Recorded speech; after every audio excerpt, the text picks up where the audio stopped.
إن الحمد لله نحمده ونستعينه ونستغفره ونعوذ بالله من شرور أنفسنا ومن سيئات أعمالنا من يهده الله فلا مضل له ومن يضلل فلا هادي له وأشهد أن لا إله إلا الله وحده لا شريك له وأشهد أن محمدا عبده ورسوله أما بعد فإن خير الحديث كتاب الله وخير الهدي هدي محمد صلى الله عليه وعلى آله وسلم وشر الأمور محدثاتها وكل محدثة بدعة وكل بدعة ضلالة وكل ضلالة في النار.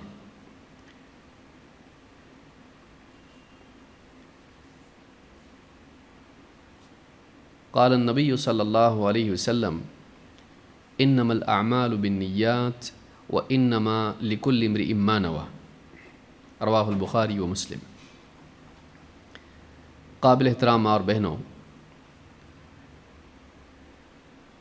حسن تحقیق اس عنوان کے تحت آج احادیث کے مطالعے میں اس سفر کو ہم جاری رکھتے ہوئے آگے بڑھیں گے.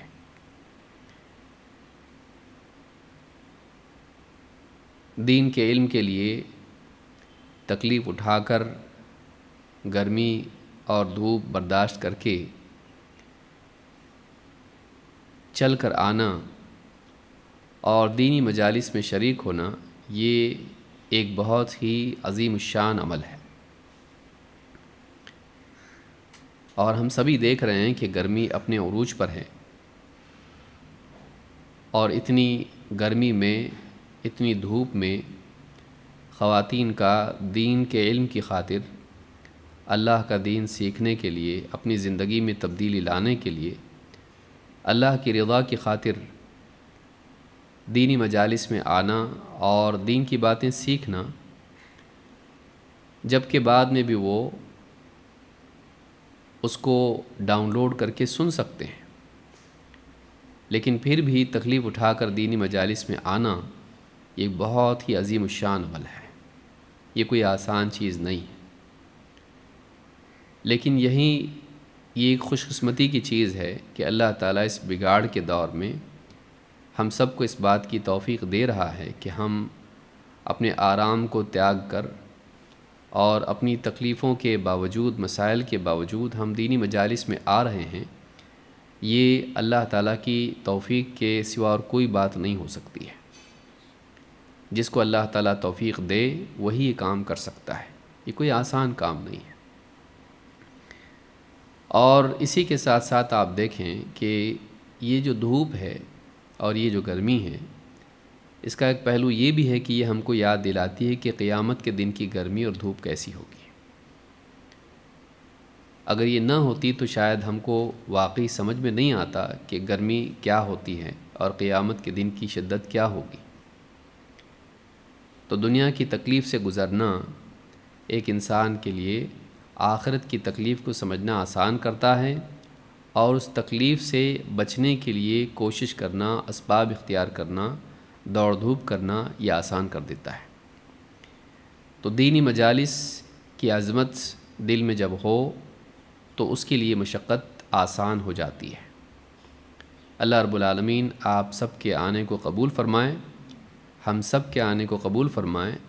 اور اللہ تعالیٰ سے یہ امید ہے کہ اس دھوپ میں، اس تکلیف میں چل کر اس دینی مجلس میں جو ہم حاضر ہو رہے ہیں، تو یہ قیامت کے دن ہمارے لیے سائے کا ذریعہ بنے گا انشاءاللہ. آج ہم ایک حدیث پر گفتگو کریں گے جو کئی پہلوؤں سے، کئی اہم باتوں پر مشتمل ہے. اور اگرچہ اس کا عنوان نیتوں پر اٹھایا جانا ہے، جس کا معظم حصہ اس حدیث کا نیتوں سے متعلق ہے، لیکن اسی کے ساتھ ساتھ اس میں بری صحبت کے نقصان کا بھی ذکر ہے، اور اسی طرح سے اس میں امر بالمعروف اور نہی عن المنکر سے متعلق بھی کچھ باتیں ہیں. تو آئیے دیکھتے ہیں حدیث کیا ہے.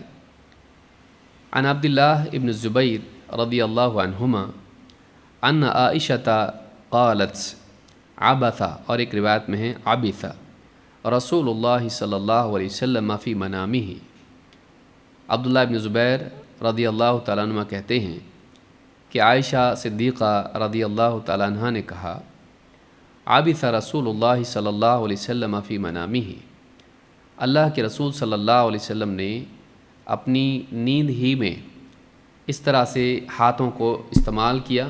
علماء نے کہا اس سے مراد یہ ہے کہ جسم میں اضطراب ہو، بے چینی ہو، اور اسی طرح سے انسان ہاتھوں کو نیند ہی میں استعمال کرے، گویا کہ کسی چیز کو دفع کر رہا ہو یا حرکت دیتا ہو ہاتھ کو، تو اس طرح سے بے چینی کا اظہار آپ کی نیند میں صحابہ نے دیکھا۔ حضرت عائشہ فرماتی ہیں عبث رسول اللہ صلی اللہ علیہ وسلم فی منامہ فقلنا یا رسول اللہ صنعت شیئا فی منامک لم تکن تفعله، ہم نے کہا اللہ کے رسول آپ نے اپنی نیند میں ایک ایسی چیز کی کہ آپ پہلے کبھی ایسا نہیں کرتے تھے، ہم نے آپ کو کبھی ایسا کرتے نہیں دیکھا۔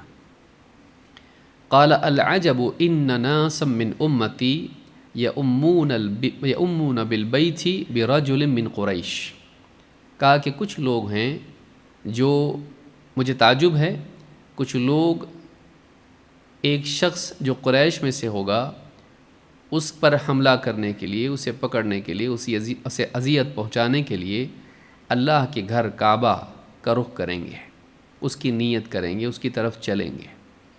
قد لجأ بالبیت، اور وہ شخص مسجد حرام میں کعبہ میں پناہ لیے ہوئے ہوگا۔ حتی اذا کانوا بالبیداء خسف بہم، یہاں تک کہ وہ مدینہ کے ایک میدان میں پہنچ جائیں گے حملہ کرنے کے لیے، پکڑنے کے لیے، تو خسف بہم، زمین دھس جائے گی اور وہ اس میں دھس جائیں گے۔ خسف، زمین خسف یعنی اس میں خسف ہوگا۔ فقلنا یا رسول اللہ ان الطریق قد یجمع الناس، ہم نے کہا اللہ کے رسول راستے میں تو سارے ہی لوگ جمع ہو جاتے ہیں، اچھے برے، اور جن کی نیت ہو جن کی نیت نہ ہو، ایک بھیڑ ہوتی ہے۔ تو جس راستے سے وہ آئیں گے اور مسجد حرام پہنچنا چاہیں گے، وہاں تو سارے ہی لوگ جمع ہوں گے، راستہ تو سبھی کو جمع کر لیتا ہے۔ قال نعم فیہم المستبصر والمجبور وابن السبیل، آپ نے فرمایا ہاں راستے میں سبھی لوگ ہوں گے، اس میں المستبصر ہوں گے، وہ جو واقعی جانتے ہوں گے کہ وہ کیا کر رہے ہیں، کس نیت سے آئے ہیں، والمجبور، کچھ ایسے بھی لوگ ہوں گے جنہیں زبردستی ساتھ میں لایا گیا ہوگا جبکہ ان کی چاہت نہیں ہوگی، وابن السبیل، اور اس میں کچھ ایسے بھی لوگ ہوں گے جو مسافر ہوں گے، اسی راستے سے جا رہے ہوں گے، ان کے ساتھ نہیں ہوں گے لیکن وہیں موجود ہوں گے، راستہ چل رہے ہوں گے۔ یہلکون مہلکا واحدا ویصدرون مصادر شتیٰ، آپ نے فرمایا سب کے سب ایک ساتھ ہلاک کر دیے جائیں گے، ویصدرون مصادر شتیٰ، لیکن قیامت کے دن وہ اٹھائے جائیں گے تو الگ الگ حال میں ہوں گے، الگ الگ طور پر پیش کیے جائیں گے۔ یبعثہم اللہ علی نیاتہم، اللہ تعالیٰ انہیں ان کی نیتوں پر اٹھائے گا۔ امام مسلم نے کتاب الفتن و اشراط الساعہ میں اس کو ذکر کیا ہے۔ تو اس حدیث سے کئی باتیں معلوم ہوتی ہیں، لیکن اس کے اور بھی طریق ہیں جس میں اور الفاظ آئے ہیں۔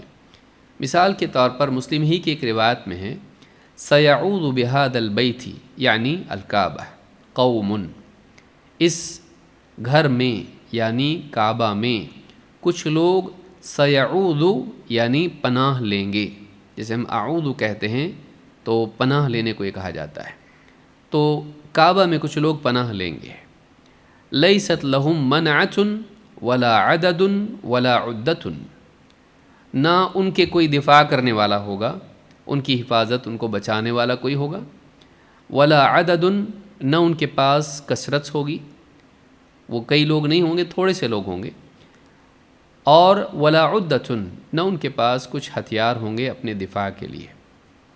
یبعث الیہم جیش، ان کی طرف ایک لشکر بھیجا جائے گا جنگ کے لیے، حتی اذا کانوا بیداء من الارض خسف بہم، یہاں تک کہ جب وہ زمین کے ایک چٹیل میدان میں پہنچ جائیں گے تو پھر انہیں دھنسا دیا جائے گا۔ تو یہ کعبہ کا ذکر ہو رہا ہے۔ کچھ لوگ پناہ لیں گے، کچھ لوگ ان کو پکڑنے حملہ کرنے کے لیے آئیں گے، اور جو حملہ کرنے کے لیے آئیں گے اللہ تعالیٰ انہیں زمین میں دھنسا دے گا۔ ابن حبان کی روایت کے الفاظ ہیں، قالت عائشۃ یا رسول اللہ وفیہم سواہم ومن لیس منہم۔ حضرت عائشہ نے کہا اللہ کے رسول، ان میں جو دھنسائے جائیں گے ایسے بھی لوگ ہوں گے وہاں موجود جو وفیہم سواہم ان کے علاوہ ہوں گے، ومن لیس منہم جو ان میں سے نہیں ہوں گے، اس لشکر کے ساتھ اس وقت اس جگہ موجود ہوں گے، لیکن ان کی نیت اس لشکر کے ساتھ آنے کی یا وہ جو کرنا چاہ رہے ہیں وہ نیت ان کی نہیں ہوگی، وہ ان میں سے نہیں ہوں گے، بس وہ وہاں موجود ہوں گے۔ قال یخسف باولہم وآخرہم، سارے شروع سے اخیر تک جتنے لوگ وہاں موجود ہوں گے سب کو زمین میں دھنسا دیا جائے گا۔ ثم یبعثون علی نیاتہم، پھر اس کے بعد وہ اپنی نیتوں پر دوبارہ قیامت کے دن زندہ کیے جائیں گے۔ اس حدیث کو ابن حبان نے روایت کیا ہے۔ ان تینوں روایتوں سے ایک بات معلوم ہوتی ہے کہ کچھ لوگ جو نہتھے ہوں گے، کمزور ہوں گے اور عدد میں کم ہوں گے، ان کا کوئی بچانے والا دفاع کرنے والا دنیا میں نہیں ہوگا، ایسے وقت میں وہ پناہ لیں گے اللہ کے گھر میں، کعبہ میں۔ کچھ لوگ ان پر حملہ کرنے کے لیے آئیں گے اور وہ آ کر رکیں گے ایک ایسی زمین میں، مدینہ میں، یعنی مدینہ سے یعنی قریب جو شہر کے قریب جو جگہ ہوتی ہے وہاں پر وہ آ کر پڑاؤ ڈالیں گے۔ اس وقت میں ان کے اطراف کئی اور لوگ بھی ہوں گے جو ان کے ساتھ شامل ہوں گے، تو ایسے وقت میں اللہ تعالیٰ ان سب کے سب لوگوں کو زمین میں دھنسا دے گا، اور قیامت کے دن صحابہ نے پوچھا، لوگوں نے پوچھا کہ اللہ کے رسول ایسے بھی تو لوگ ہوں گے جو مجرم نہیں ہوں گے، کچھ لوگ مجبوری میں لائے گئے ہوں گے، آپ نے خود کہا، اور کچھ لوگ ان میں سے نہیں ہوں گے، کچھ لوگ بس وہاں موجود ہوں گے، اور کچھ لوگ ہوں گے جو مستبصر ہوں گے، یعنی انہیں معلوم ہوگا کہ وہ کیا کر رہے ہیں، لیکن ہلاک سب کو کیا جائے گا، سب مر جائیں گے۔ لیکن قیامت کا دن جب آئے گا تو آپ نے فرمایا کہ ثم یبعثون علی نیاتہم، تو جس کی جیسی نیت ہوگی قیامت کے دن وہ اسی طور پر اٹھائے جائیں گے۔ اس حدیث میں بات معلوم ہوتی ہے کہ انسان کی نیت کا اس کے انجام سے تعلق ہوتا ہے۔ اس حدیث میں بڑی بات یہ ہے کہ انسان اس کی نیت کیا تھی مرتے وقت میں، آخری وقت میں اس کی نیت کیا تھی، جس حال میں وہ مرا ہے انجام کے اعتبار سے وہ اسی حال پر اٹھایا جائے گا۔ تو اس حدیث میں کئی سیکھنے کی چیزیں ہیں، ایک ایک کر کے اس کو ہم دیکھتے ہیں۔ نمبر 1، اعمال کا مدار نیتوں پر ہے۔ اللہ کے نبی صلی اللہ علیہ وسلم نے اس حدیث میں فرمایا ثم یبعثون علی نیاتہم، لوگ اپنی نیتوں کے مطابق قیامت کے دن اٹھائے جائیں گے۔ یعنی ایک انسان اگر کئی لوگوں کے ساتھ جا رہا ہے اور کچھ لوگ اس میں سے غلط کام کے لیے جا رہے ہیں لیکن یہ اس غلط کام کے لیے نہیں جا رہا ہے، تو آدمی کے دل کا حال اس کو معلوم ہوتا ہے، آدمی کے دل کا حال اللہ کو معلوم ہوتا ہے۔ ظاہری اعتبار سے تو سب ساتھ میں ہیں، مثال کے طور پر ایک بس ہے اور اس بس میں کئی لوگ جا رہے ہیں ایک جگہ، لیکن اس جگہ اترنے کے بعد کچھ لوگوں کی نیت گناہوں کی ہے، کچھ لوگوں کی نیت کسی عبادت گاہ کی طرف، مسجد کی طرف جانے کی ہے، کسی کی ناچ گانے کی ہے، کسی کی کسی اور گناہ کی نیت ہے، اور کوئی ہے جو خریداری کے لیے جا رہا ہے۔ اب وہ بس جا رہی ہے، وہ ٹرین جا رہی ہے، وہ فلائٹ جا رہی ہے، اب ایکسیڈنٹ ہو جاتا ہے اور وہ مر جاتے ہیں، یا ان میں گناہ کرنے والوں پر اللہ کا عذاب آتا ہے اور اللہ ان سب کو ہلاک کر دیتا ہے۔ تو سارے لوگ جب ہلاک ہوں گے سب کا انجام ایک نہیں ہوگا، اگرچہ دنیوی اعتبار سے عذاب میں سب کے سب ہلاک ہو گئے، لیکن اللہ کے ہاں سب کے سب مجرم نہیں ہوتے ہیں۔ جب عذاب آتا ہے تو سب پر آتا ہے، ایسا نہیں ہوتا ہے کہ سیلاب آیا اور کچھ لوگ بچ گئے اور صرف گناہ گار ڈوب گئے، ایسا نہیں ہوتا ہے۔ جب اللہ کی طرف سے کوئی عذاب آتا ہے تو اس کی لپیٹ میں سبھی آتے ہیں، یہ بھی بات اس سے معلوم ہوتی ہے، اچھے برے سب پر وہ آتا ہے۔ لیکن یہ عذاب ان کے لیے جو نیک ہوتے ہیں کفارہ بن جاتا ہے ان کے گناہوں کا، کوتاہیوں کا، ان کے لیے مغفرت کا ذریعہ بنتا ہے، کیونکہ جو نیک انسان ہوتا ہے اس کی دنیاوی تکلیفیں اس کے لیے گناہوں سے مغفرت اور کفارے کا ذریعہ بنتی ہیں۔ لیکن آخرت میں جب اٹھایا جائے گا تو ہر انسان اس کی جو نیت تھی اس کے مطابق اٹھایا جائے گا، یعنی اس کا انجام اس کی نیت کے مطابق ہوگا۔ جیسے بس کی مثال میں نے دی، جو عبادت کے لیے جا رہا تھا وہ اس کی اس نیت کے ساتھ اٹھے گا، وہ مجرم نہیں ہوگا۔ جو تجارت کے لیے جا رہا تھا، خریدنے کے لیے یا بیچنے کے لیے، اس کی نیت تجارت کی تھی تو وہ اس حال پر اٹھایا جائے گا، وہ مجرم نہیں ہوگا۔ لیکن جو انسان ناچ گانے کے لیے یا اسی طرح سے گناہوں کے لیے جا رہا تھا، ایسا انسان جس نیت کے ساتھ مرا ہے اسی نیت کے ساتھ اٹھایا جائے گا۔ تو آخرت میں سب کا انجام الگ ہوگا، اگرچہ دنیا میں سب کے سب ایک ساتھ ہلاک ہوئے۔ دنیا میں سب کے سب اچھے برے لپیٹ میں آ گئے اس عذاب کے، اس مصیبت کے جو اللہ نے بھیجی۔ تو دنیا میں تو سب اس مصیبت میں شریک رہے، لیکن آخرت میں لوگ اپنی اپنی نیتوں کے مطابق اپنے انجام کی طرف بڑھیں گے۔ تو اس سے معلوم ہوتا ہے کہ انسان کی نیت کا اس کے انجام سے تعلق ہوتا ہے، بلکہ اس کا انجام اس کی نیت پر ڈیپینڈ کرتا ہے، مبنی ہوتا ہے۔ جیسی نیت ویسا انجام۔ اسی لیے انسان کو چاہیے کہ اپنی نیت کی اصلاح کرے، اپنی نیت کی اصلاح کرے۔ اللہ کے نبی صلی اللہ علیہ وسلم فرماتے ہیں انما الاعمال بالنیات وانما لکل امرئ ما نوى۔ امام البخاری و مسلم دونوں نے اس کو روایت کیا ہے۔ اعمال کا مدار نیتوں پر ہے، اور ہر ایک وہی پائے گا جس کی اس نے نیت کی، یعنی اعمال کی قبولیت و رد کا مدار نیتوں پر ہے۔ اگر خالص نیت تھی، نیکی کی نیت تھی، تو ایسا انسان اللہ کے نزدیک نیک ہے، اس کو ثواب ملے گا۔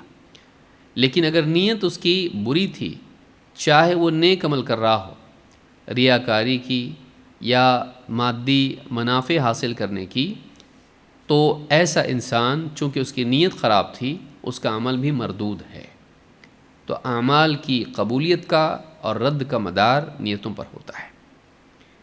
وَإِنَّمَا لِكُلِّ امْرِئٍ مَّا نَوَىٰ، اور ہر ایک وہی پائے گا جس کی اس نے نیت کی۔ یعنی اگر کوئی انسان اچھی نیت کے ساتھ کوئی عمل کر رہا تھا تو اس کے نامہ اعمال میں نیکی لکھی جائے گی۔ کوئی بری نیت کے ساتھ عمل کر رہا تھا، اس کے نامہ اعمال میں گناہ لکھا جائے گا، چاہے وہ عمل ظاہر کے اعتبار سے اچھا ہو۔ نماز پڑھ رہا ہے لیکن اس لیے کہ دکھاوا کریں، لوگ تعریف کریں، تو ایسا انسان چونکہ دکھاوے کی نیت سے نیکی کر رہا ہے، نماز پڑھ رہا ہے، وہ نماز اس کے لیے نیکی کے طور پر نہیں لکھی جائے گی۔ اس کی نیت اس کی نیکی کو برباد کر دیتی ہے۔ تو اس حدیث سے یہ بات معلوم ہوتی ہے کہ انسان کی نیت کا صحیح ہونا ضروری ہے۔ انسان کی نیت کا صحیح ہونا ضروری ہے، اور انسان کے خاتمے کا مدار اس کی نیت پر ہوتا ہے۔ کس نیت کے ساتھ وہ کام کر رہا تھا، آخری وقت میں اس کی نیت کیا تھی۔ مثال کے طور پر اللہ کے نبی صلی اللہ علیہ وسلم نے فرمایا انما الدنیا لاربعۃ نفر، دنیا میں 4 طرح کے لوگ ہیں۔ عبد رزقہ اللہ مالا وعلما، یا لعبد اگر لام سے اس کو جوڑا جائے تو عبد میں یعنی تنوین کسرہ کے اعتبار سے ہوگی۔ لعبد یعنی عبد رزقہ اللہ مالا وعلما، اس بندے کے لیے دنیا ہے۔ دنیا میں ایک بندہ وہ ہے جس کو اللہ تعالیٰ نے مال دیا اور علم عطا کیا، دنیا میں مال بھی دیا اور علم بھی دیا۔ فَهُوَ يَتَّقِي فِيهِ رَبَّهُ وَيَصِلُ فِيهِ رَحِمَهُ، تو وہ اپنے مال کے ذریعے سے مال کے باب میں 2 کام کرتا ہے۔ ایک، مال کے خرچ میں، کمانے میں، مال کے معاملے میں اپنے رب سے ڈرتا ہے، پرہیزگاری اختیار کرتا ہے، حرام نہیں کماتا، حرام میں خرچ نہیں کرتا، اور اس کے حق ادا کرتا ہے، زکوٰۃ دیتا ہے۔ وَيَصِلُ فِيهِ رَحِمَهُ، اور اس مال کے ذریعے سے وہ رشتہ داروں سے صلہ رحمی کرتا ہے، اچھا سلوک کرتا ہے، یعنی اس مال کے ذریعے سے وہ رشتہ داروں پر خرچ کر کے احسان کرتا ہے۔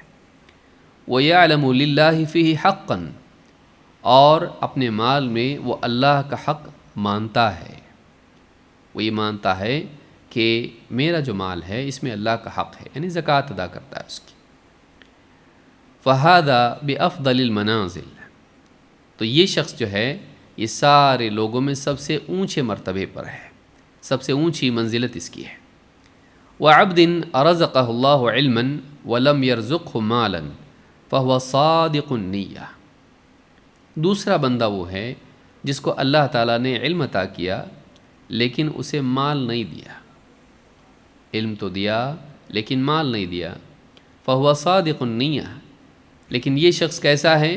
اس کی نیت سچی ہے، سچی نیتیں کرتا ہے، یوں نہیں کہ بس یوں ہی کہہ دے زبان سے، نہیں، اس کے دل میں نیکیوں کی نیت ہوتی ہے۔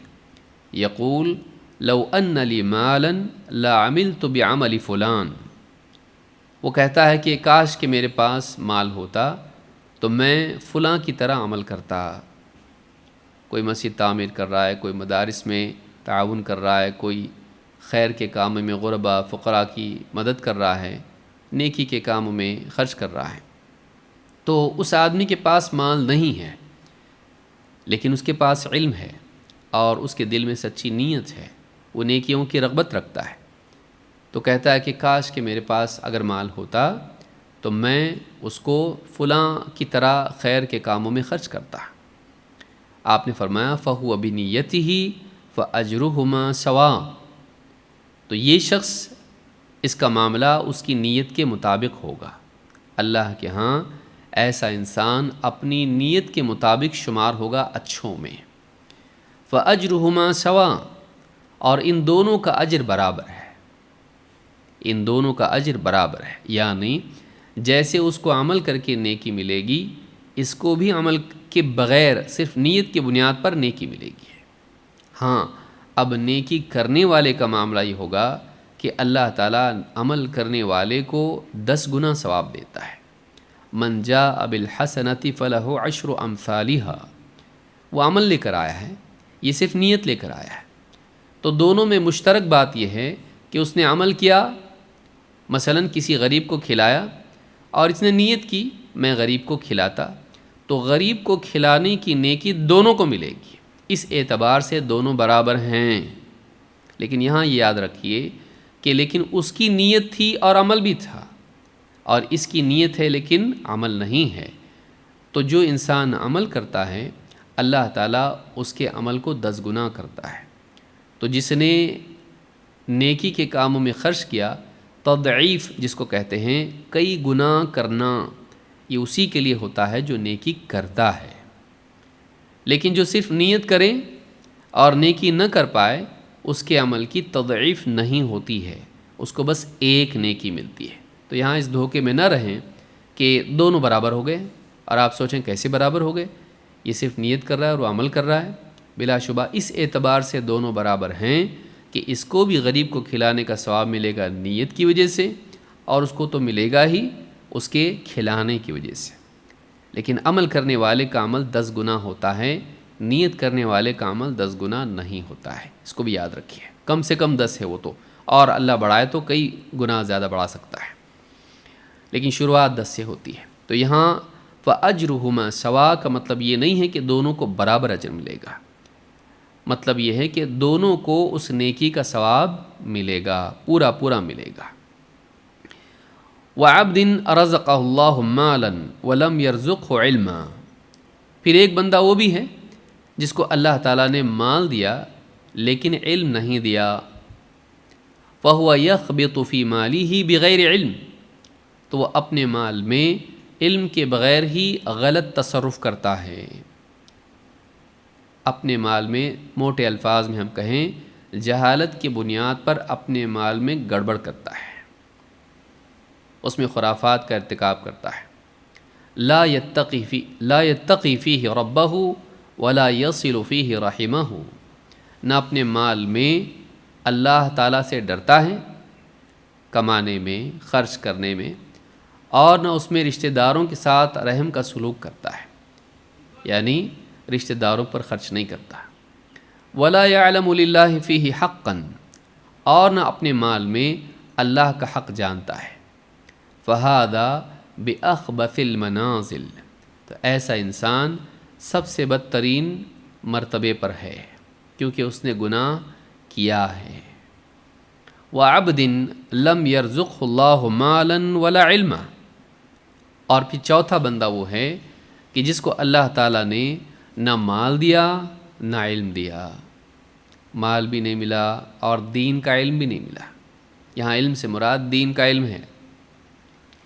فہو یقول، اور وہ کہتا ہے، لو ان لی مالا لعملت فیہ بعمل فلان، وہ کہتا کہ کاش کہ میرے پاس مال ہوتا تو میں فلاں کی طرح مال خرچ کرتا، موج اڑاتا۔ یعنی یہ نیت جو کر رہا ہے وہ گناہ گار کے اعتبار سے کر رہا ہے۔ ایک آدمی کو دیکھتا ہے کہ وہ ناچ گانوں میں اور حرام کاموں میں، فضولیات میں، گناہوں میں، جوئے میں، شراب میں، زنا میں اور موسیقی میں اور اسی طرح سے ہر قسم کی برائی میں اپنے مال کو خرچ کر رہا ہے۔ یہ دیکھتا ہے اس کو کہ کتنا زبردست اس کے پاس مال ہے، تو یہ چونکہ اس کے پاس دین کا علم نہیں ہے، نہ تقویٰ اس کے پاس ہے اور مال بھی اس کے پاس نہیں، تو وہ کہتا ہے کہ کاش کہ میرے پاس مال ہوتا تو میں فلاں کی طرح موج مستی کرتا، گناہ کے کام کرتا۔ کیا نہیں کیونکہ مال ہے نہیں، لیکن دوسرے کو للچائی ہوئی نگاہ سے دیکھتا ہے، کاش کہ میرے پاس بھی ہوتا تو میں بھی ایسا کرتا۔ تو نیت اس کی ہے، موقع ملتا تو کرتا۔ آپ نے فرمایا فَهُوَ بِنِيَّتِهِ فَوِزْرُهُمَا سَوَاءٌ، تو اس کا معاملہ اس کی نیت کے مطابق ہے، فَوِزْرُهُمَا سَوَاءٌ، تو اس کا ان دونوں کا گناہ بھی برابر ہے، یہ دونوں گناہ میں برابر ہے۔ اس کی نیت کی وجہ سے وہ گناہ گار شمار ہوگا اور اس کے عمل کی وجہ سے وہ گناہ گار شمار ہوگا۔ پھر اس کے عمل کرنے کی وجہ سے جو بھی مضرت پیدا ہوئی ہو اس کا اور زیادہ گناہ اس کو ہوگا، کہ مثلاً اس نے مال کمایا اور حرام میں خرچ کیا، کسی کی جان کو، کسی کے مال کو، کسی کی عزت کو نقصان پہنچایا اپنے مال کے ذریعے سے، تو ایسے انسان کا گناہ اور بڑھ جائے گا۔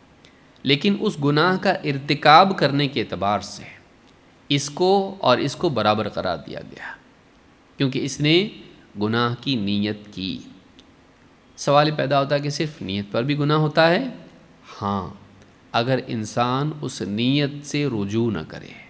اس کو اچھی طرح یاد رکھیے، اگر ایک انسان گناہ کی نیت کرتا ہے لیکن گناہ کی نیت سے رجوع نہیں کرتا ہے، اسی نیت پر مرتا ہے، آخر تک اس کی نیت باقی رہتی ہے، تو ایسا انسان اسی نیت پر مرنے کی وجہ سے اس کی نیت بھی عمل کی طرح شمار ہوتی ہے، کیونکہ اس کا خاتمہ اسی نیت پر ہوا ہے۔ اس نے اپنی نیت کو چھوڑا نہیں، اپنی نیت کو اس نے غلط قرار نہیں دیا، تو ایسا انسان اس غلط نیت کی وجہ سے بھی گناہ گار شمار ہوتا ہے۔ تو اس سے معلوم ہوتا ہے کہ بعض اوقات انسان گناہ کر نہیں پاتا، لیکن گناہ کی چاہت اور نیت کی وجہ سے وہ گناہ گار شمار ہوتا ہے۔ لہٰذا ایک مومن کو چاہیے کہ جہاں وہ اپنے اعضاء کی حفاظت کرتا ہے وہیں وہ اپنے دل کی بھی حفاظت کرے، کیونکہ دل کے اعمال کا بھی محاسبہ ہوگا۔ یوم تبلی السرائر، یوم تبلی السرائر، قیامت کے دن بھید سامنے لائے جائیں گے۔ تو انسان کے دل میں جو گناہ کی نیتیں چھپی ہوتی ہیں، قیامت کے دن اس کی ریاکاری، اس کا کینہ کپٹ اور اس طرح کی جتنی برائیاں جو قلبی امراض ہیں، قیامت کے دن وہ ساری چیزیں جو آدمی چھپائے رکھتا ہے اور اپنے آپ کو لوگوں میں اچھا بنائے رکھتا ہے، قیامت کے دن یہ چھپے ہوئے بھید اور یہ چھپی ہوئی گندگیاں باہر نکالی جائیں گی، اور قیامت کے دن انسان کے لیے فضیحت کا سبب بنیں گی، بے عزتی کا ذریعہ بنیں گی۔ لہٰذا جہاں انسان اپنے گھر کے فرش کو ہمیشہ صاف رکھتا ہے، اپنے دل کی زمین کو بھی ہمیشہ پاک صاف رکھنا چاہیے۔ ہم برتنوں کو صاف کر لیتے ہیں، ٹیبل کرسی کو صاف کر لیتے ہیں، اپنے فرش کو بھی صاف کر لیتے ہیں، اگر کوئی گندگی گر جائے تو فوری طور پر اس کو صاف کرتے ہیں، یہ سوچ کر کہ اگر اس پر کوئی چلے گا تو گندگی پورے گھر میں ہوگی۔ اس کو وہیں چھوڑے نہیں رکھتے، لیکن دل کی زمین پر کتنی نجاستیں پڑی رہتی ہیں، ریاکاری کی نجاست، کینہ کپٹ کی نجاست، لوگوں کے لیے برا چاہنے کی نجاست، یہ ساری نجاستیں دل کی زمین پر پڑی رہتی ہیں، اور انسان سالوں سال ویسے ہی زندگی گزارتا رہتا ہے، اپنے دل کو پاک صاف نہیں کرتا ہے۔ اپنے گھر کی زمین کو پاک کرنے سے زیادہ انسان کو اپنے دل کی زمین کو پاک کرنے کی فکر کرنا چاہیے، اس لیے کہ قیامت کے دن اصل معاملہ دل کا ہوگا، فیصلہ دل کی بنیاد پر ہوگا۔ اللہ تعالیٰ نے فرمایا یوم لا ينفع مال ولا بنون الا من اتى اللہ بقلب سلیم، قیامت کے دن نہ مال کام آئے گا نہ اولاد، ہاں مگر یہ کہ انسان قلب سلیم لے کر حاضر ہو، ایک اچھا دل لے کر اللہ کے ہاں حاضر ہو قیامت کے دن۔ تو ہم کو اپنے دل کا خیال رکھنا چاہیے اور برائیوں کا ارادہ نہیں کرنا چاہیے۔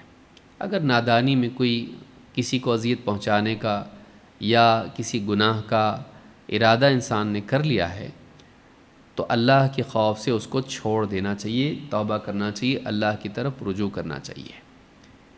اس کی ایک اور مثال آپ دیکھیں کہ بری نیت کس طرح سے انسان کو ہلاک کرتی جبکہ اس نے کچھ کیا نہیں ہے لیکن خاتمہ اس پر ہوا ہے۔ ابو بکر رضی اللہ تعالیٰ عنہ کہتے ہیں قال سمعت رسول اللہ صلی اللہ علیہ وسلم یقول، میں نے اللہ کے رسول صلی اللہ علیہ وسلم کو یوں فرماتے سنا، اذا التقى المسلمان بسیفیہما فالقاتل والمقتول فی النار، جب دو مسلمان ایک دوسرے کے بالمقابل آمنے سامنے تلوار نکالے کھڑے ہوتے ہیں لڑنے کے لیے تو فالقاتل والمقتول فی النار، اور پھر لڑتے ہیں اور ایک دوسرے کو قتل کرتا ہے تو قاتل اور مقتول دونوں جہنم کی آگ میں ہیں۔ دو مسلمان جب تلوار سے لڑتے ہیں اور ایک دوسرے کو قتل کر دیتا ہے تو قاتل بھی جہنم میں اور مقتول جس کو قتل کیا گیا وہ بھی جہنم میں۔ فقلت یا رسول اللہ ھذا القاتل فما بال المقتول، کہتے کہ میں نے کہا اللہ کے رسول یہ تو قاتل ہے، یہ گیا جہنم میں، سمجھ میں آتا ہے، فما بال المقتول، لیکن مقتول کیسے جہنم میں گیا، مقتول کا معاملہ ایسے کیسے؟ قال انہ کان حریصا علی قتل صاحبہ، آپ نے فرمایا وہ بھی تو اپنے ساتھی کو قتل کرنے کا حریص تھا،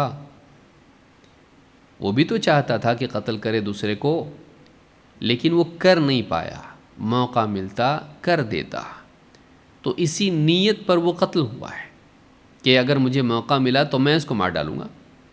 تو دونوں ایک دوسرے کو قتل کرنا چاہتے تھے، ایک کامیاب ہو گیا دوسرا ناکام، لیکن نیت تو دونوں کی تھی اور اس نیت کو آخر تک اس نے چھوڑا نہیں، یہ اصل بات ہے، اس نے اپنی نیت کو چھوڑا نہیں، آخر تک اسی نیت پر تھا، لہٰذا اس کی نیت کی وجہ سے جہاں قاتل جہنم میں گیا قتل کر کے، وہیں مقتول بھی جہنم میں گیا قتل نہیں کر کے لیکن قتل کرنے کی نیت کی وجہ سے۔ آپ سوچیں نیت کتنی اہم چیز ہے اور بری نیت کا وبال کتنا ہوتا ہے۔ ایک بری نیت انسان کو جہنم میں لے جاتی ہے، جبکہ نہ اس نے قتل کیا ہے، نہ اس نے زنا کیا ہے، نہ اس نے چوری کی ہے، نہ اس نے کچھ کیا ہے، لیکن بری نیت اس کی تھی، گناہ کی نیت اس کی تھی، وہ موقع نہ ملنے کی وجہ سے گناہ نہ کر پایا، وہ موقع نہ ملنے کی وجہ سے گناہ نہیں کر پایا، موقع ملتا تو کرتا، کیونکہ نیت اس کی جاری تھی، نیت اس کی ختم نہیں ہوئی، نیت اس کی چھوٹی نہیں، وہ نیت پر قائم رہا آخر تک، مرنے تک۔ اگر وہ نیت سے رجوع کر لیتا بچ جاتا، وہ رجوع نہیں کیا۔ بری نیت انسان کو گناہ کی نیت، گناہ کا موقع تو نہیں ملتا ہے لیکن جہنم میں چلا جاتا ہے آدمی۔ اس لیے ہم یہ بھی دیکھیں کہ ہم اپنے دل میں صبح سے لے کر شام تک کیا کیا ارادے کرتے ہیں، کیا کیا نیتیں کرتے ہیں، کہیں ایسا تو نہیں کہ ہم غلط ارادے کر کے انہی پر باقی رہتے ہیں جبکہ عمل نہیں کرتے ہیں اور وہی نیتیں ہمارے لیے قیامت کے دن وبال بن جائے۔ وہی غلط نیتیں ہمارے لیے قیامت کے دن جہنم کا ذریعہ بنے۔ تو اس حدیث سے بات معلوم ہوتی ہے کہ قتل نہ کر کے بھی وہ جہنم میں گیا، کیوں؟ اپنی بری نیت کی وجہ سے۔ امام البخاری اور مسلم دونوں نے اس کو روایت کیا ہے۔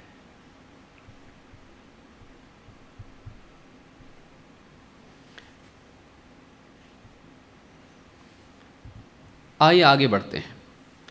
اگر انسان بری نیت کرے لیکن اپنی بری نیت سے رجوع کر لے تو کیا ہے؟ بعض اوقات انسان جذبات میں آ کر بری نیت کرتا ہے کسی کو نقصان پہنچانے کی، یا شہوات میں آ کر نیت کرتا ہے گناہ کی، حرام لذتوں کی، تو کیا ایسی نیت پر انسان کی پکڑ ہوگی؟ نہیں۔ دو صورتیں ہیں، ایک وہ نیت انسان کی باقی رہے، وہ اپنی نیت کو چھوڑے نہیں، پکڑ ہوگی۔ دو وہ اس نیت کو چھوڑ دیں تو پکڑ نہیں ہوگی۔ تین اگر اس نیت کو چھوڑے اللہ کی خاطر نیکی ملے گی۔ آئیے دیکھتے ہیں، اللہ کے رسول صلی اللہ علیہ وسلم فرماتے ہیں، یقول اللہ تعالیٰ خود فرماتا ہے، اور یہ بات اللہ تعالیٰ اپنے فرشتوں سے کہتا ہے جو نیکی اور گناہ لکھنے والے ہیں۔ اللہ تعالیٰ فرماتا ہے، اذا اراد عبدی ان يعمل سیئۃ فلا تکتبوها علیہ حتی یعملها۔ جب میرا بندہ کسی گناہ کا، برائی کا ارادہ کرے تو اس کو لکھو مت اس کے خلاف، حتی یعملها، یہاں تک کہ اس کو کر گزرے۔ اس کے لیے مہلت دی جاتی ہے کہ وہ توبہ کر لے، توبہ کر لے، توبہ کر لے، رجوع کر لے۔ اللہ تعالیٰ فوری طور پر، فرشتے اس کو لکھتے نہیں ہیں، اللہ نے ان کو کہا ہے کہ انتظار کرو، 6 ساعات تک اس کا انتظار کیا جاتا ہے کہ وہ اپنی بری نیت سے رجوع کرے، لیکن اگر وہ رجوع نہیں کرتا ہے تب جا کے اس کو لکھا جاتا ہے۔ فلا تکتبوها علیہ حتی یعملها، اس کو اس کے لیے گناہ مت لکھو، اس کے نامہ اعمال میں بطور گناہ مت لکھو یہاں تک کہ وہ اس کو کر گزرے۔ فَإِنْ عَمِلَهَا فَاكْتُبُوهَا بِمِثْلِهَا، اگر وہ گناہ کرے ہی، کر بیٹھے، تو بس جتنا گناہ کیا ہے اتنا ہی لکھو، کئی گناہ بڑھا کے نہیں۔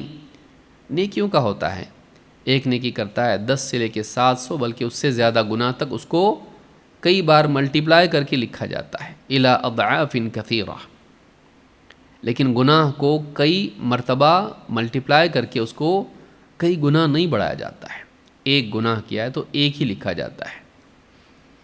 فَإِنْ عَمِلَهَا فَاكْتُبُوهَا بِمِثْلِهَا، اور آخری جملہ دیکھیے، وَإِنْ تَرَكَهَا مِنْ أَجْلِي، وَإِنْ تَرَكَهَا مِنْ أَجْلِي، اگر وہ میری خاطر اس گناہ کو چھوڑ دے، لوگ دیکھ رہے ہیں اس لیے چھوڑ دو، پولیس پکڑے گی اس لیے گناہ چھوڑ دو، فضیحت ہو جائے گی دنیا میں اس لیے گناہ چھوڑ دو، جانے دو، موڈ بدل گیا اس لیے چھوڑ دو، نہیں۔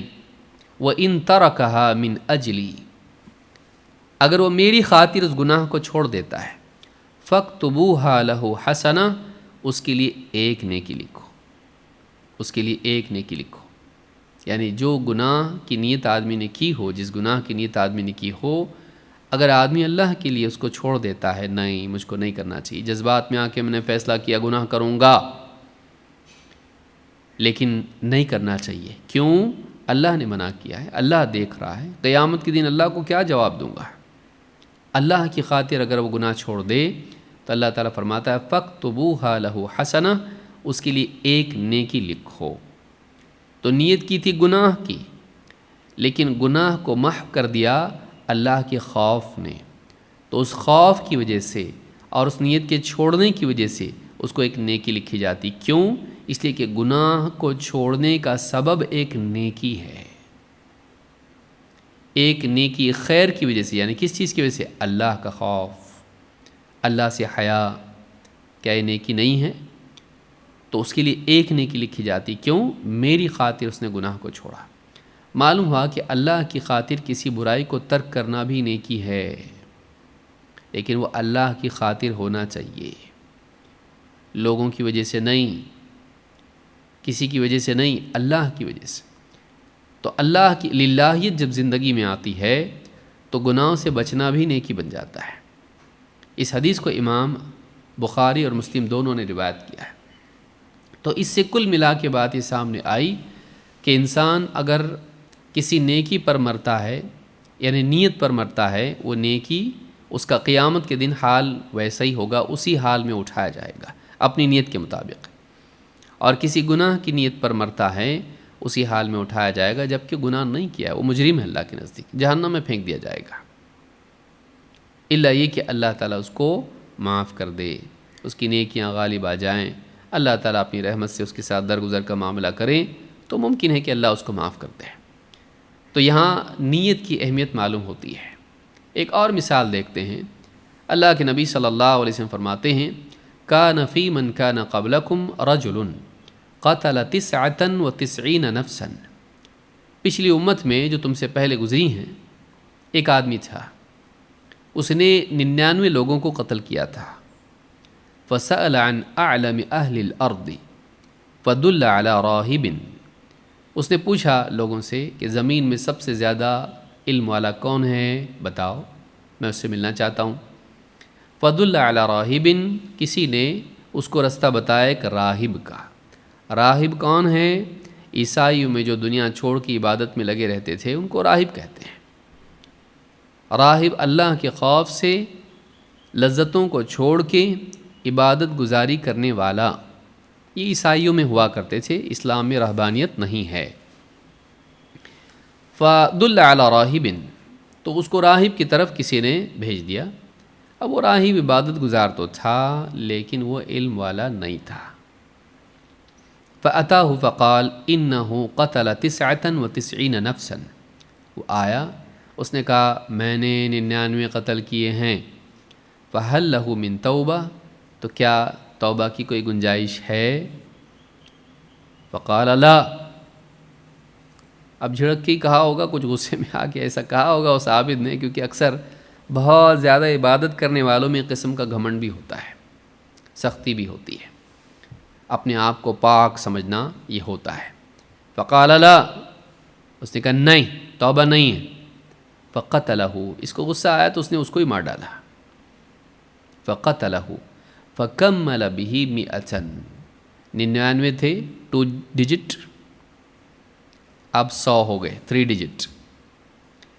ثم سأل عن اعلم اہل الارض، لیکن پھر اس کو ایسا لگا نہیں، پھر اس نے لوگوں سے پوچھا کوئی ہے جو سب سے زیادہ علم والا ہو زمین میں، یعنی ایکسپرٹ چاہیے مجھ کو، ایسا آدمی نہیں چاہیے جو کچا پکا ہو، زمین میں سب سے زیادہ جانکار کوئی اگر ہے تو بتاؤ، اس کے پاس مجھ کو جانا ہے، اس سے مجھ کو بات کرنا ہے۔ فدل علی رجل عالم، تو اس کو کسی نے راستہ دکھایا ایک ایسے شخص کا جو عالم تھا، عالم کے پاس اس کو بھیجا۔ فقال انہ قتل 100 نفس فہل لہ من توبہ، اس نے کہا میں نے 100 لوگوں کو قتل کیا ہے، میرے لیے توبہ کی گنجائش ہے کیا؟ ابھی بھی میرے لیے توبہ ہو سکتی؟ ابھی میں توبہ کروں تو قبول ہوگی؟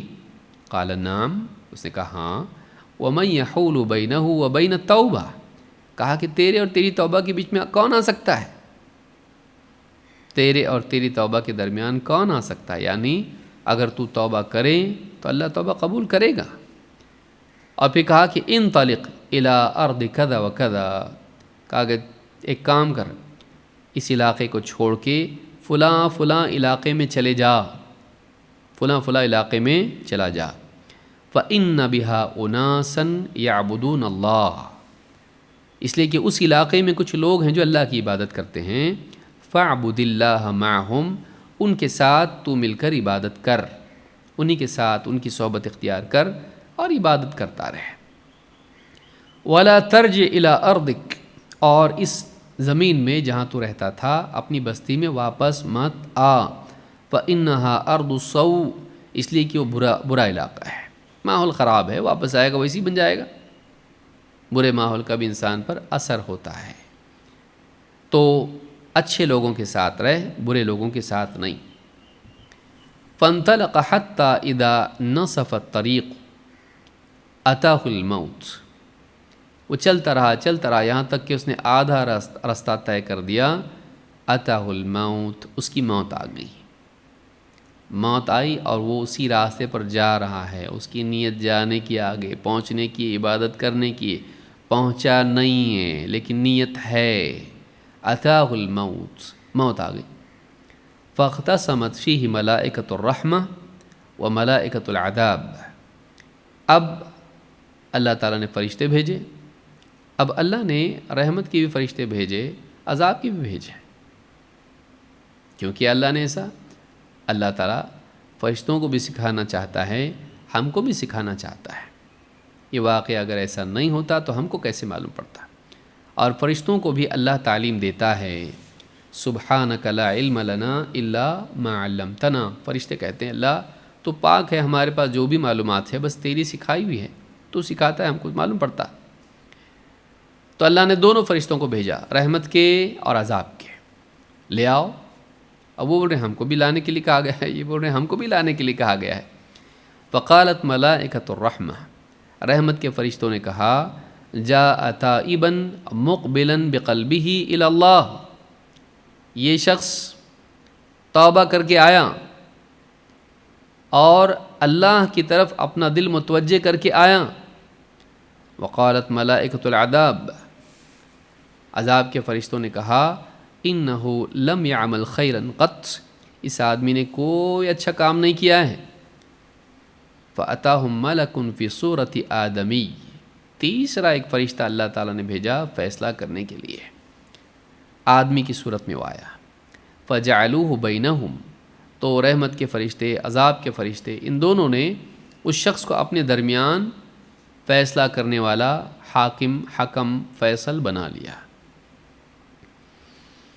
فقال قیس ما بین الارضین، اس نے، جج صاحب نے کیا کہا، جج فرشتے نے کیا کہا، فیصل حکم نے کیا کہا، ایک کام کرو، زمین ناپو. فإلی ایتہما کان ادنی فہو لہ، یہ جس زمین سے قریب ہو اسی میں شمار ہوگا. اچھی زمین، نیک لوگوں کی زمین سے قریب ہو، نیک لوگوں میں شمار ہوگا. اور اگر بری زمین برے لوگوں کے علاقے سے قریب ہو، بروں میں شمار ہوگا. ناپو. فقاسوہ، فرشتوں نے ویسے ہی کیا اور ناپا زمین کو. فوجدوہ ادنی الی الارض التی اراد فقبضتہ ملائکۃ الرحمہ. جب ناپا گیا تو جس زمین کا ارادہ اس نے کیا تھا، دیکھیے ارادہ، نیت کرنا، ابھی پہنچا نہیں، پہنچنا ہے اس نے، پہنچ کے عبادت کرنا ہے اس نے، لیکن ارادہ اس کا تھا، نیت سچی تھی. ابھی بس جا رہا تھا، راستے میں ہی تھا، منزل پہ پہنچا نہیں تھا، جو کرنا چاہیے تھا وہ کیا نہیں، اب تک راستے ہی میں ہے، لیکن نیت سچی ہے اور اسی نیت پر مرا ہے، اسی نیت پر مرا ہے. کہتے ہیں کہ فوجدوہ فادنی الی الارض التی اراد، ادنا قریب. تو جس زمین کی نیت اس نے کی تھی، جہاں جانے کا ارادہ اس کا تھا، اس سے قریب نکلا. فقبضتہ ملائکۃ الرحمہ، تو رحمت کے فرشتے اسے لے گئے. قال قتادہ فقال الحسن ذکر لنا انہ لما اتاہ الموت نأى بصدرہ. قتادہ کہتے ہیں، حسن بصری رحمۃ اللہ علیہ فرماتے ہیں، ہم سے یوں بات کہی گئی ہے کہ جب اس کی موت آئی تو نأى بصدرہ، مرتے مرتے بھی وہ اپنے سینے سے گھسٹ کے اس زمین کے قریب ہو گیا جہاں اس کو جانا تھا. آخری سانس تک وہ کوشش کرتا رہا، پہنچا نہیں، لیکن پہنچنے کا ارادہ اتنا قوی تھا کہ آخری وقت تک، جب وقت آیا موت کا، آخری سانس تک اس نے کیا کیا، بس تھوڑا سا کروٹ لے لی اس زمین کی طرف جہاں اس کو جانا تھا. اس حدیث کو امام البخاری مسلم نے روایت کیا، الفاظ مسلم کے. یہ بڑی پیاری حدیث ہے جس میں کئی سبق ہیں. نمبر 1، برے سے برا آدمی ہو سکتا ہے اس کی زندگی میں سدھار آئے، اندر سے اس کو لگے کہ نہیں میں غلط کر رہا ہوں، اس لیے کسی سے مایوس نہیں ہونا چاہیے، نہیں یہ سدھر نہیں سکتا، یہ سدھر نہیں سکتی، اس کو کتنا بھی سمجھاؤ کچھ نہیں ہونے والا، یہ نہیں سدھرنے والی۔ فتویٰ مت دیجیے کسی کے بارے میں۔ کسی نے اگر 100 قتل کیے ہیں تب بھی ہو سکتا ہے کہ اس کے دل میں ایک کیفیت پیدا ہو کہ نہیں میں غلط کر رہا ہوں، مجھے صحیح بننا ہے، مجھے توبہ کرنا ہے۔ 2، اگر انسان اس کو صحیح رہنمائی نہ ملے تو ایسا انسان ناکام ہوتا ہے، اور اگر صحیح رہنمائی ملے تو کامیاب ہوتا ہے۔ اس آدمی کی خوش قسمتی یہ تھی کہ اس کو غلط رہنمائی ملنے کے باوجود بھی وہ رکا نہیں، پھر تلاش میں رہا، نہیں مجھے توبہ کرنا ہے۔ وہ مایوس نہیں ہوا کہ میرے لیے توبہ نہیں ہے، بلکہ اس کو وہ کوشش کرتا رہا کہ مجھے علم والے کے پاس لے جاؤ۔ پہلی بار میں غلطی سے غلط جگہ پہنچ گیا ہو، دوسری بار میں وہ صحیح جگہ پہنچا۔ اس سے معلوم ہوتا ہے کہ علماء کی سماج میں کتنی اہمیت ہے۔ بعض اوقات متقی جاہل یہ زیادہ نقصان پہنچاتا ہے ایسے انسان کے مقابلے میں جو گنہگار ہے۔ گنہگار آدمی کیا بولتا، بھائی اپنے کو معلوم نہیں، کسی جانکار سے جا کے پوچھو، لیکن بہت تقوی والا، گناہوں سے بچنے والا، لیکن علم نہیں ہے۔ وہ جب فتویٰ کے میدان میں کودتا ہے اپنے آپ کو دیندار سمجھتے ہوئے، تو وہ صرف دوسروں کا نقصان نہیں کرتا ہے، وہ اپنا بھی نقصان کرتا ہے۔ کیا ہوا؟ غلط فتوے کی قیمت کتنی مہنگی پڑی، قتل کر ڈالا اس نے اس کو۔ تو آپ سوچئے کہ علم کے بغیر بولنا یہ انسان کے لیے نہ صرف آخرت کا نقصان لاتا ہے بلکہ دنیا کا بھی ہے۔ اس لیے کبھی بھی علم کے بغیر نہیں بولنا چاہیے۔ جو گاڑی چلانے آتی نہیں اس کی ڈرائیونگ سیٹ پہ بیٹھنا نہیں، ایکسیڈنٹ ہوتا۔ لیکن اس آدمی کی خوش قسمتی تھی کہ اس کو عالم ملا، اور عالم نے اس کو رہنمائی دی۔ نمبر 1، مایوس نہیں کیا، گنایا نہیں تو نے کتنے گناہ کیے اور اب آیا کیا اتنا سب گناہ کر کے، نہیں کہا اس کو، اس کی فضیحت نہیں کی۔ تو کوئی آدمی اگر اس نے ماضی میں کتنے گناہ کیوں نہ کیے ہوں، جب آپ کے پاس آئے رہنمائی کے لیے تو آپ اس کو مایوس نہ کریں۔ اتنا سب 100 چوہے کھا کے بلی حج کو چلی، نہیں بولنا چاہیے، ایسا نہیں کرنا چاہیے کہ کوئی انسان اگر اس کا ماضی غلط ہے اور اگر وہ آتا ہے کہ نہیں اب میں صحیح جینا چاہتا ہوں، تو آپ یہ نہ کہیں جوانی میں تو سب کر لیا، بڑھاپے میں سدھر رہے کیا، کچھ نہیں ہوتا، جاؤ واپس۔ نہیں کر سکتے ایسا۔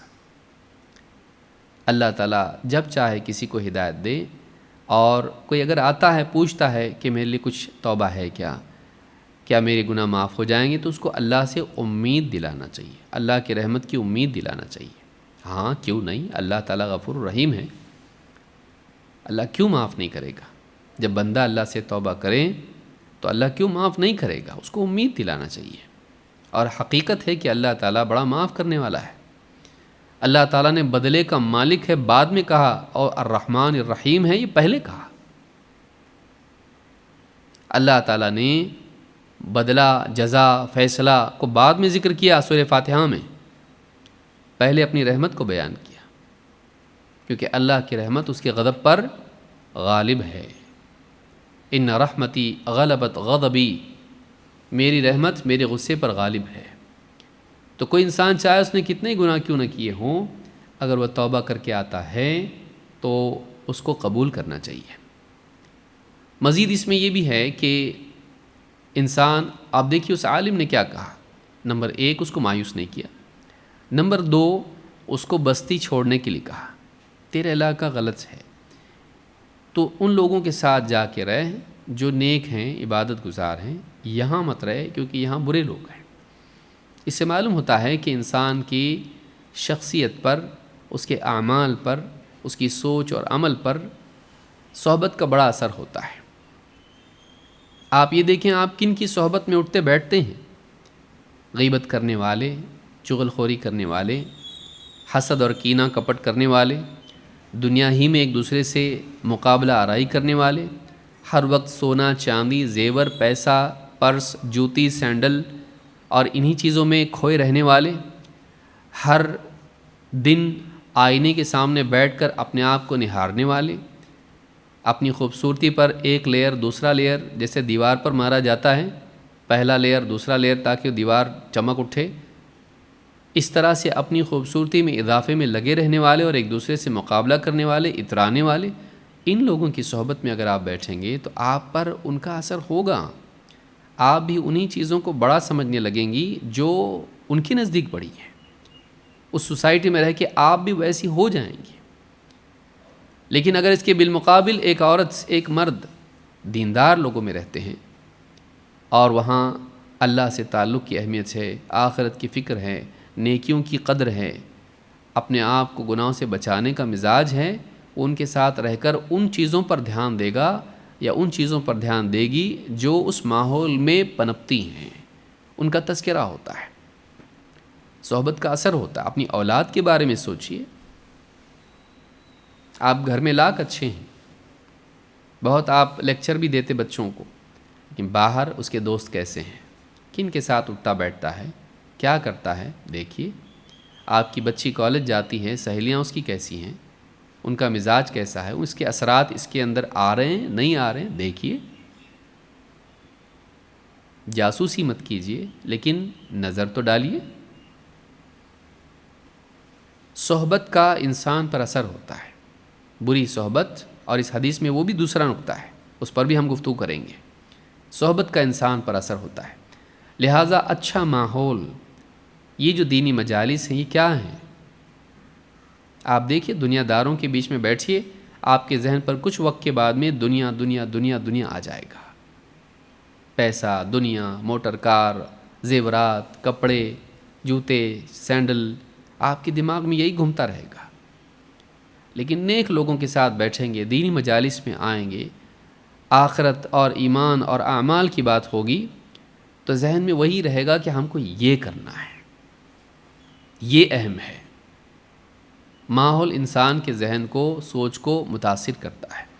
تو اس عالم نے بہت ہی سوجھ بوجھ کے ساتھ میں دو کام کیے، ایک اس کو مایوس نہیں کیا، دو اس کو ایسے ماحول میں بھیج دیا جہاں دوبارہ بگاڑ نہیں آ سکتا ہے۔ بعض اوقات ہوتا ہے نا، آدمی توبہ تو کر لیا، پچھلے گناہ معاف، لیکن سدھار نہیں ہوا، پھر واپس سے اس گٹر میں چلا جائے گا۔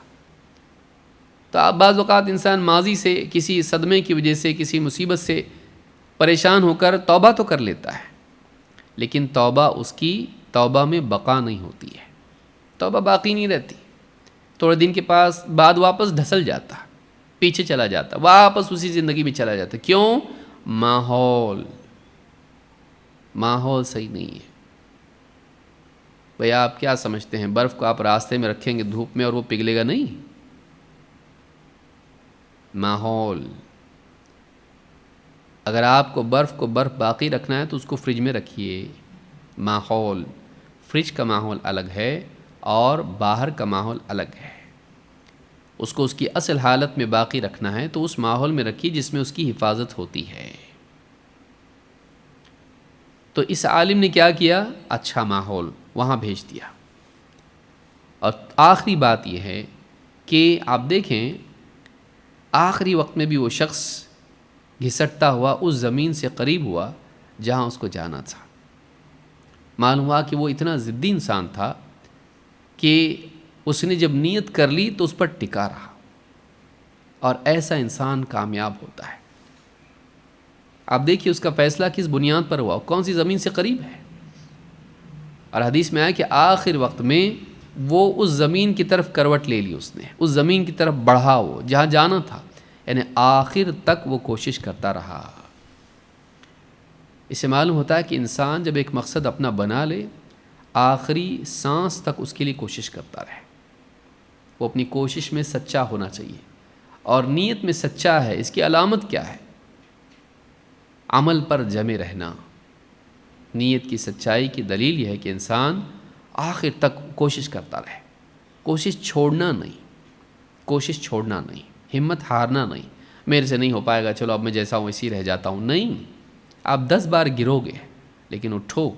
جہاں آپ کو ٹھوکریں گرا رہی ہیں، اللہ تعالیٰ نے آپ کو اٹھنے کی بھی صلاحیت دی ہے.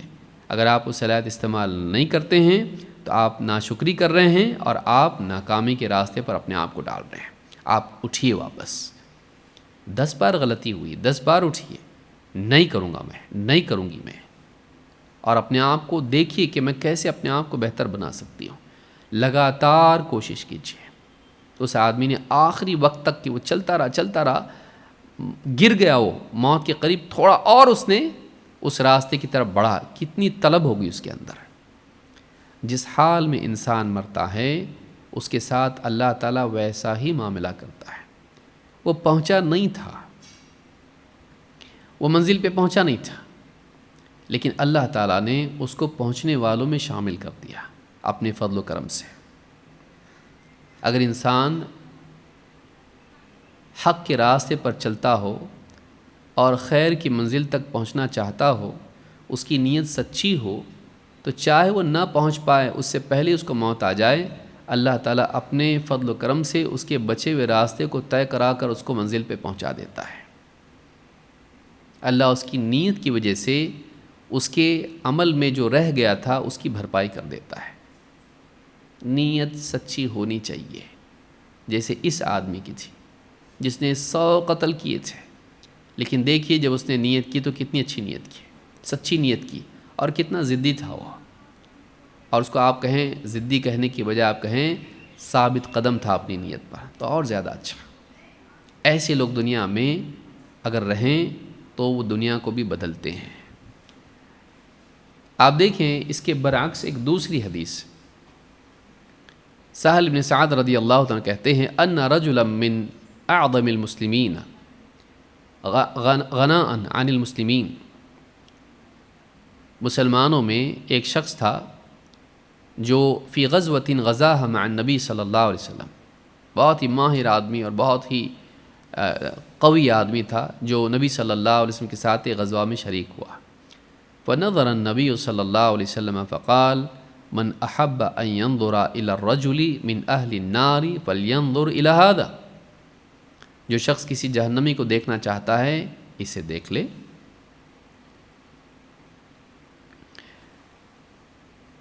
جو شخص اس کو دیکھنا چاہتا ہے جہنمی کو، اس کو دیکھ لے. فاتبعه رجل من القوم، تو جب آپ نے کہا تو ایک شخص پیچھے پیچھے ہو لیا. یہ وہ جو شخص تھا جس کے بارے میں بات کہی گئی کہ وہ ایسا شخص تھا کہ جنگ میں اپنے ساتھ ہونا چاہیے. کیا کہا؟ من اعظم المسلمین غناء عن المسلمین، یعنی مسلمانوں کو ضرورت تھی اس کی، بہت ماہر، بہادر اور لڑنے والا آدمی. فاتبعه رجل من القوم، ایک آدمی اس کے پیچھے پیچھے ہو گیا. وهو على تلك الحال من اشد الناس على المشرکین، اور وہ لڑ رہا تھا اور ایسے حال میں تھا کہ مشرکین پر بڑا بھاری پڑ رہا تھا. حتی جرح، یہاں تک کہ اس کو ایک زخم لگا.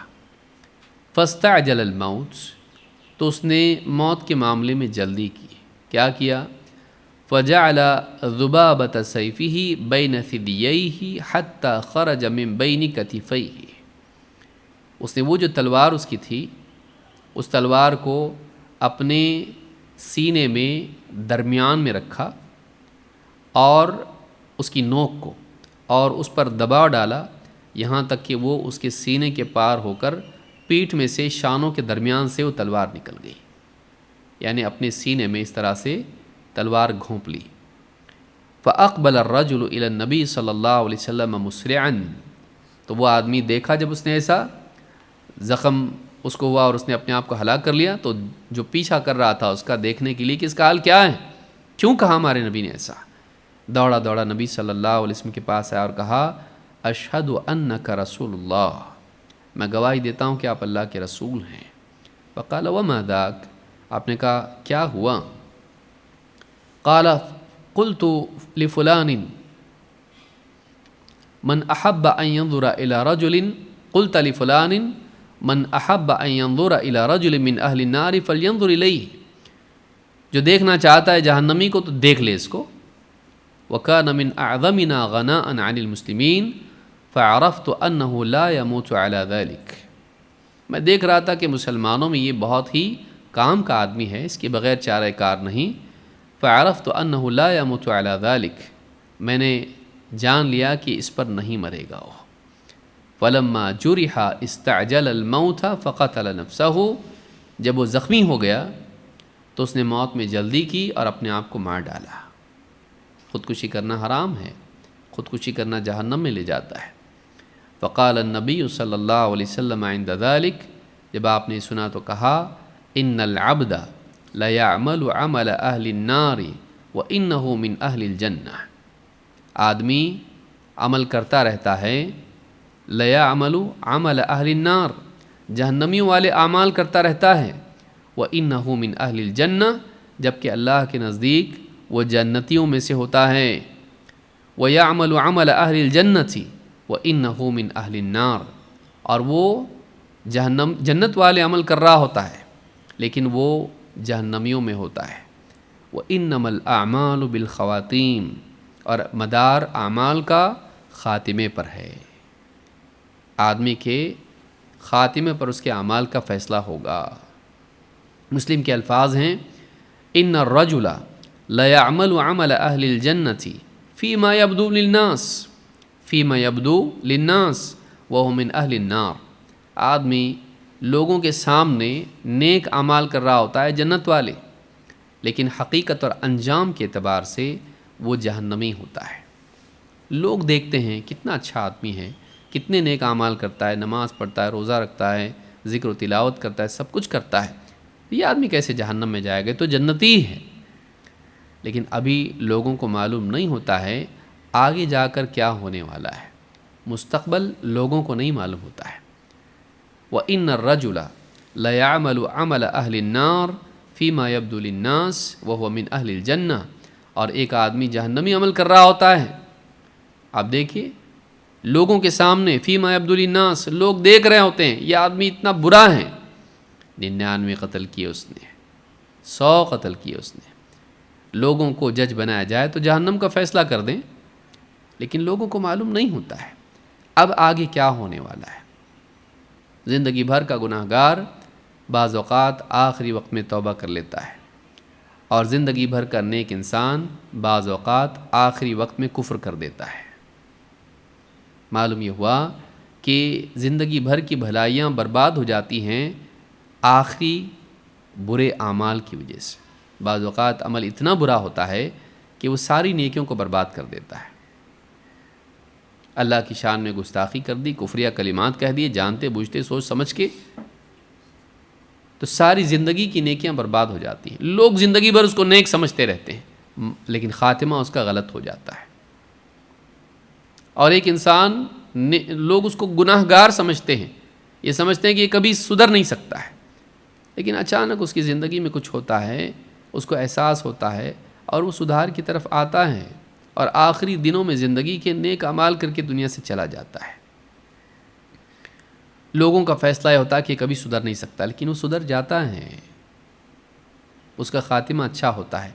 تو خاتمہ اصل ہے، اسی لیے آپ نے کیا فرمایا، انما الاعمال بالخواتیم، اعمال کا مدار خاتمے پر ہے، انما الاعمال بالخواتیم، آپ نے کہا اعمال کا مدار خاتمے پر ہے۔ تو کسی کے بارے میں اگر وہ گناہ گار ہے مایوس نہیں ہونا چاہیے، اور کوئی آدمی نیک ہے تو اس کے بارے میں بالکل بے خوف نہیں ہونا چاہیے۔ ہر انسان فتنے میں ہے، ہاں جو ہمارے اسلاف خیر کے ساتھ دنیا سے چلے گئے وہ مأمون ہیں، لیکن جو زندہ ہیں آج اچھا ہے کل بگڑ سکتا ہے، آج بگڑا ہوا ہے کل سدھر سکتا ہے، تو یہ آزمائش میں ہے۔ لہٰذا کسی کے بارے میں ایسے بھرم میں نہیں رہنا چاہیے، نہ کسی کے بارے میں مایوس ہونا چاہیے، بلکہ انسان کو اپنے بارے میں بھی ڈرتے رہنا چاہیے۔ تو میں سمجھتا ہوں آج کے لیے اتنا کافی ہے، مزید باتیں انشاءاللہ ہم آنے والے درس میں دیکھیں گے۔ اس پوری گفتگو سے بات سامنے آئی کہ انسان کے دل کا حال اس کے مستقبل کو طے کرتا ہے۔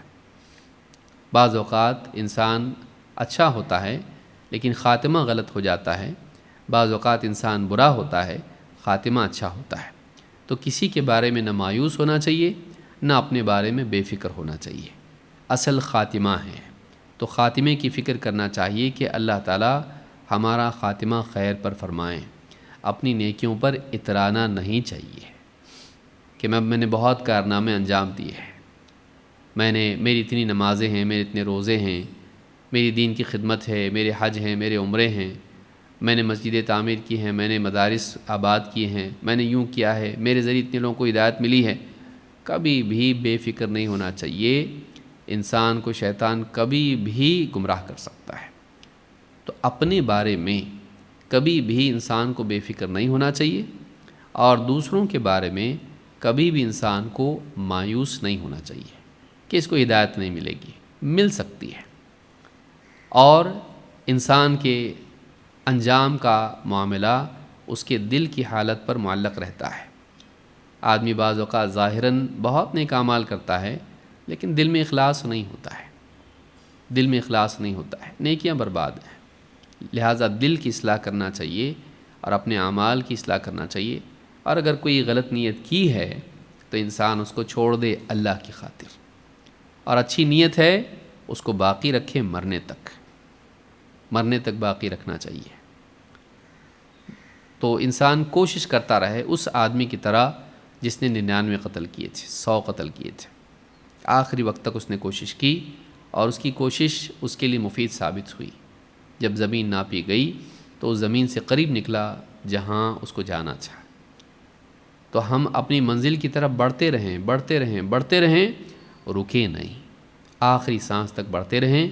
یہ ہمارے نجات کا یقینی ذریعہ ہے۔ اللہ رب العالمین ہم سب کے آنے کو بیٹھنے کو قبول فرمائیں، اور ہم سب کو نیک توفیق عطا فرمائیں۔ اس حدیث سے مزید باتیں کچھ سامنے آتی ہیں، آنے والے درس میں ہم دیکھیں گے، اور مزید باتیں آنے والی احادیث میں بھی ہم انشاءاللہ دیکھیں گے۔ اللہ تعالی ہم سب کے آنے کو قبول فرمائے۔ اقول ھذا واستغفر اللہ لی ولکم۔